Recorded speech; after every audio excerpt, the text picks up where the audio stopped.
Selamat pagi, jemaat yang dikasihi Tuhan. Pagi yang cerah, pagi yang indah ini, kita bersyukur kembali. Kita menikmati karya Tuhan, kita menikmati rahmat Tuhan yang luar biasa. Musim boleh berganti, segala sesuatu boleh lenyap, tetapi kasih Tuhan tidak akan pernah lenyap dan Tuhan tidak akan pernah terganti oleh apapun juga. Oleh sebab itu pagi ini kita mau bersyukur, kita mau angkat pujian bagi Tuhan, sebab Dia tidak akan tergantikan selamanya. Mari angkat pujian ini bersama-sama. Haleluya. Musim akan selalu berganti, kasih Tuhan tetap abadi, tak akan berubah sampai selamanya. Ku tetap percaya, ku yakin Tuhan memberkati, ku yakin Tuhan melindungi. Burung di udara Tuhan pelihara karena kasih-Nya. Tuhan selalu menolongku, selalu menjagaku, sehelai di rambutku tak akan terjatuh tanpa seizin-Mu. Tuhan selalu menolongku, selalu menjagaku. Dia mengenyangkanku dan peliharaku seumur hidupku. Musim akan selalu berganti, kasih Tuhan tetap abadi, tak akan berubah sampai selamanya. Ku tetap percaya, ku yakin Tuhan memberkati, ku yakin Tuhan melindungi. Burung di udara Tuhan pelihara karena kasih-Nya.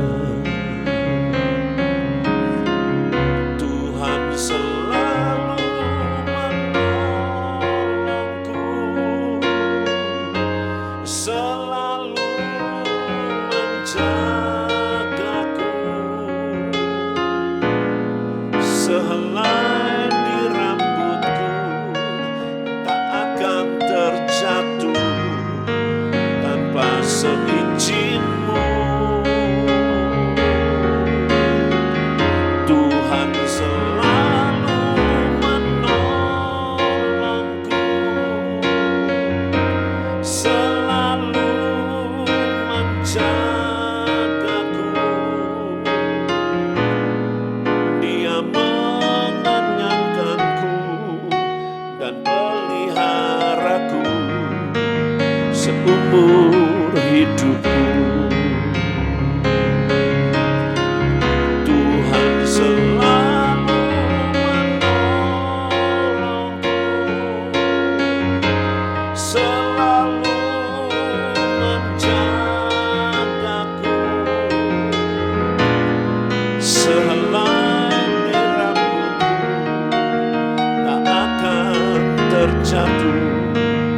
tanpa seizin-Mu. Tuhan selalu menolongku, selalu menjagaku. Dia mengenyangkanku dan peliharaku seumur hidupku.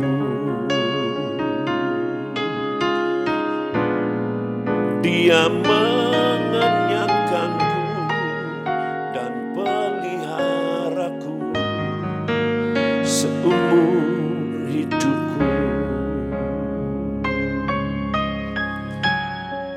Dia mengenyangkanku dan peliharaku seumur hidupku.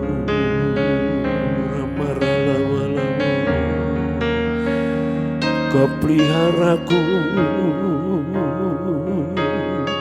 Shanaramu, dengan kasih-Mu Tuhan. Shanaralamaralamu, Sikinanalamaralamu. Tuhan selalu menjaga kami dan Tuhan selalu menolong kami. Sehelai rambut kami yang jatuh tanpa seizin pun Engkau tidak akan terjadi Tuhan. Sampaikan firman-Mu sekarang Tuhan, lewat hamba-Mu yang sebentar akan menyampaikannya. Urapi dan jadikan firman itu rema buat setiap yang mendengarkannya. Dalam nama Tuhan Yesus Kristus. Haleluya. Amin. Shalom Bapak Ibu Saudara kasih dalam Tuhan Yesus Kristus dimanapun jemaat Anda berada.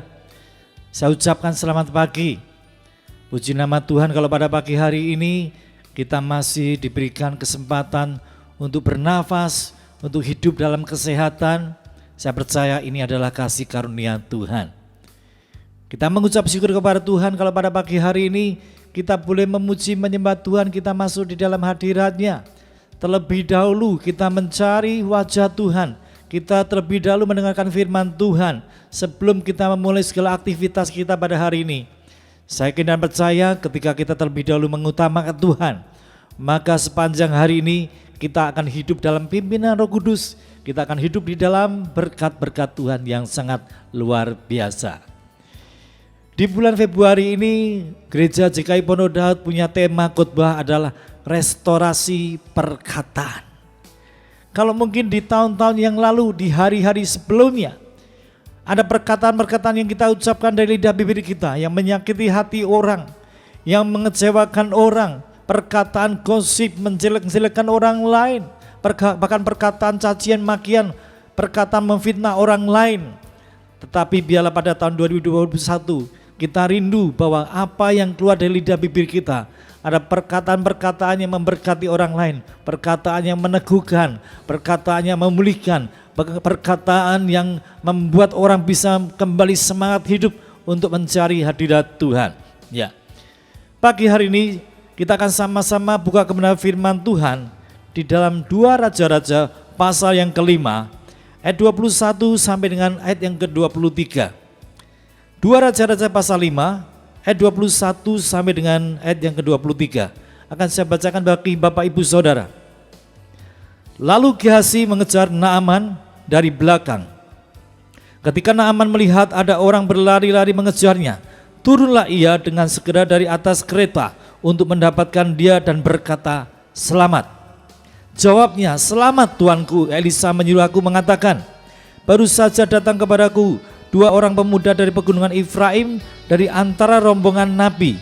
Baiklah, berikan kepada mereka setalenta perak dan 2 potong pakaian." Naaman berkata, "Silakan ambillah 2 talenta." Naaman mendesak dia dan membungkus 2 talenta perak dalam 2 pundi-pundi dan 2 potong pakaian, lalu memberikannya kepada 2 bujangnya. Mereka ini mengangkut semuanya di depan Gehazi. Jadi dalam perikop ini dikisahkan pada waktu itu Naaman, panglima bangsa Aram, terkena penyakit kusta. Dan dia dengar ada Allah Israel yang telah memakai hambanya Nabi Elisa. Dan ketika Naaman datang kepada Nabi Elisa, maka diperintahkan untuk Naaman mandi dari sungai Yordan. 7 kali mandi dalam sungai Yordan. Dan apa yang terjadi? Mujizat yang sangat luar biasa terjadi. Naaman disembuhkan dari penyakit kusta. Bahkan dikatakan oleh firman Tuhan, kulitnya kembali seperti kulit seorang bayi. Nah, lalu karena merasa mendapatkan berkat yang sangat luar biasa, Naaman ingin memberikan hadiah kepada Elisa. Dia mencoba memberikan emas, perak, permata, dan pakaian yang bagus-bagus. Namun rupanya Nabi Elisa menolak pemberian daripada Naaman tersebut. Lalu singkat cerita, Naaman berpamitan dan dia hendak pulang ke bangsa Aram. Ya, ketika Naaman dalam perjalanan pulang, Gehazi mendengarkan hal itu. Rupanya hatinya tertarik untuk mendapatkan emas, perak, permata, barang-barang yang indah dan berharga. Maka Gehazi segera berlari menyusul Naaman. Dan ketika mereka berjumpa di tengah perjalanan, lalu Gehazi berkata kepada Naaman, tentu saja Gehazi berbohong. Tadi ada 2 orang dari kelompok Nabi datang kepada tuanku Elisa. Dan dia meminta sesuatu untuk kebutuhan hidupnya.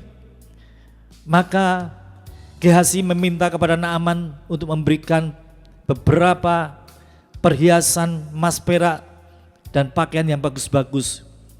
Lalu segera diberikannya apa yang diminta oleh Gehazi. Nah, di sini kita bisa melihat bahwa Gehazi ini berbohong. Gehazi menipu Naaman untuk mendapatkan emas, perak, permata, barang-barang yang berharga yang tidak dikehendaki oleh Tuhan. Ya. Nah, apa yang terjadi berikutnya? Mari kita lihat, kita baca di dalam ayat yang ke-25 sampai dengan ayat yang ke-27. Akan saya bacakan bagi Bapak Ibu Saudara.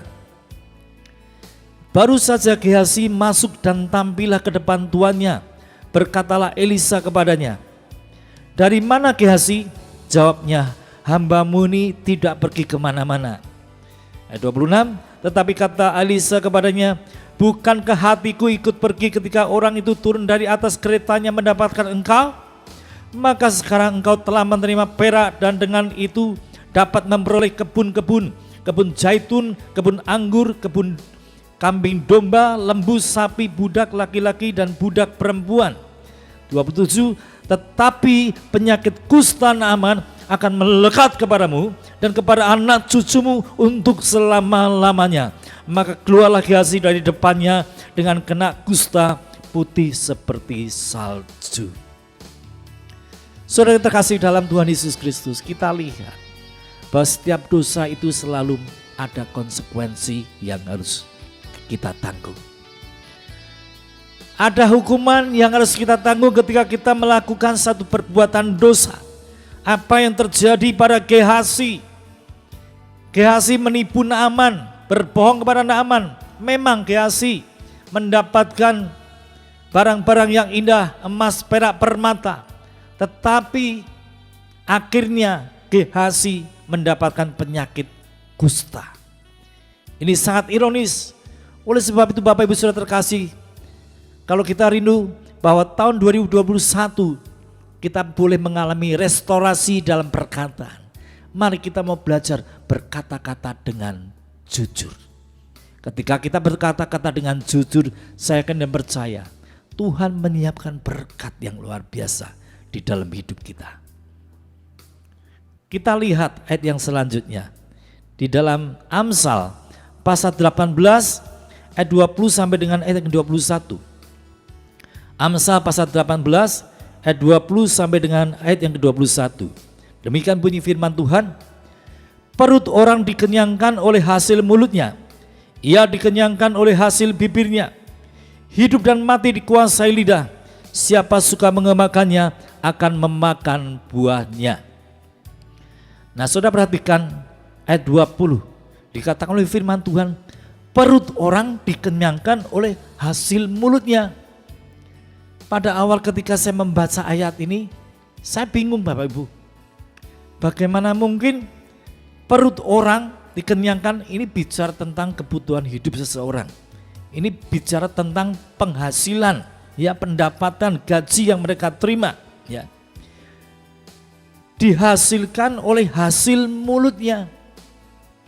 Saya berpikir, apakah mungkin itu ada seorang MC yang mungkin berkata-kata lalu mendapatkan uang, atau mungkin itu adalah seorang lawyer pengacara, atau mungkin itu seorang penyanyi, atau itu mungkin seorang motivator, seorang pembicara, bahkan tentang pengkhotbah, ya, sehingga mendapatkan penghasilan.